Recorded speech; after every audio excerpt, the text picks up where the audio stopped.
প্রাতিষ্ঠানিকভাবে 2-3টা বছর আপনি শিক্ষা দেন ইসলামের বুনিয়াদি শিক্ষাটা, যেখানে সে কোরআন শুদ্ধ যেমনিভাবে করবে, এই রসুলের শিখানো দোয়াগুলো শিখে ফেলবে, জীবনের সব ক্ষেত্রে এই দোয়াগুলো সে পড়বে, কালিমা শিখবে, মাসালা শিখবে, হাদিস শিখবে, অর্থাৎ তার এই ফ্রেশ এই ব্রেন, যেটা একবারে কলুষমুক্ত ফ্রেশ, এই ব্রেনটার মধ্যে যাতে আল্লাহর নাম, আল্লাহর উপর ভরসা করা এবং ইসলামের বুনিয়াদি শিক্ষাটা যাতে তার মাথায় বসে যায়, এজন্যই শুরুতেই তার জীবনের 3টা বছর আপনি শিক্ষা দেন ইসলামী শিক্ষা।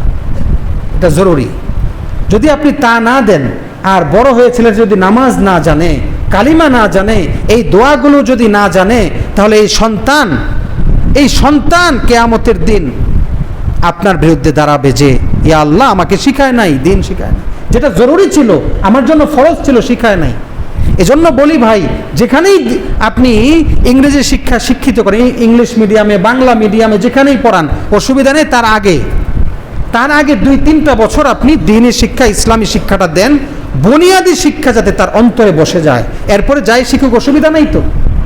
সেই দিকে লক্ষ্য করেই আমরা শুধু এই বাচ্চাদের স্কুলেও পড়ে, অসুবিধা নাই, সেই দিকে লক্ষ্য করে আমরা আমাদের এই মসজিদে আমরা যে উদ্যোগটা নিয়েছি, যে বুনিয়াদি শিক্ষাটা আমরা দিতে চাই বাচ্চাদেরকে 2-3 বছর।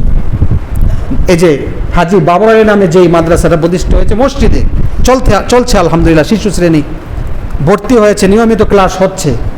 শিশু প্রথম এবং দ্বিতীয় শ্রেণী 3টা বছর সে জেনারেল শিক্ষার পাশাপাশি বাংলা, অঙ্ক, ইংরেজি, সাধারণ জ্ঞান, এগুলোর পাশাপাশি দিন শিখবে।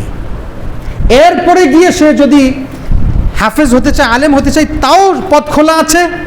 আর যদি চায় যে না, সে এগুলো পড়ার পরে স্কুলে পড়বে, তাও পথ খোলা আছে।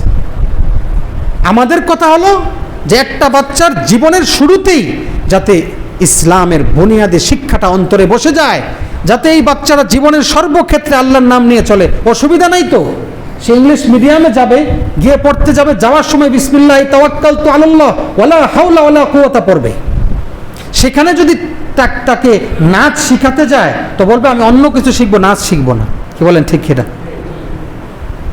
তাকে যদি গান শিখাতে যায়, তবলা শিখাতে যায়, তো বলবে এটা আল্লাহর হুকুম না, এটা নিষেধ, আল্লাহ নারাজ হবে, আমি এটা শিখবো না, অন্যগুলো শিখবো। কি বলেন?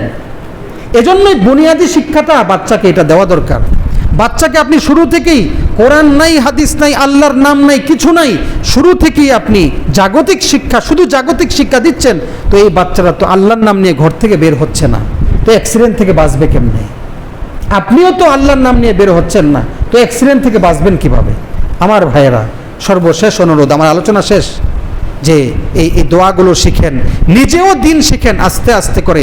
আর বাচ্চাদেরকে শুরু থেকেই আপনি যদি এটা বলেন যে বাচ্চা জাগতিক শিক্ষা শিখুক, 15-16 বছর পরে আমি দিন শিখাবো, বা একজন শিক্ষক রাখবো বাসায় এনে দিন শিখাবে, হবে না। এই বাচ্চাকে যদি আপনি শুরুতেই দিন না শিখান, যখন সে বড় হয়ে যাবে তখন বলবে বাবা না, আমি শিখবো না। আপনি এই বাচ্চা কোরআনের ছোঁয়া না পেলে আপনার বাধ্যগত সন্তান হবে না। 100% লিখে রাখেন, আপনার বাধ্যগত সন্তান হতে হলে দিন শিক্ষার ছোঁয়া পেতেই হবে। এজন্য দিন শিক্ষাটা দেন, সকল মুসলমানের জন্য এটা জরুরি। দেখবেন এই সন্তান আপনার জানাজা পড়াবে, এই সন্তান আপনার দুনিয়া আখিরাত সর্বক্ষেত্রে আপনার চোখের শীতল হবে, ইনশাআল্লাহ। আল্লাহ রব্বুল আলামিন আমাদের সকলকে আমল করার তৌফিক দান করেন, আমিন। ওয়া মা আলাইনা ইল্লাল বালাগ। যারা ক্বাবলাল জুমা, যারা সুন্নাত আদায় করেন, সুবহানাল্লাহ।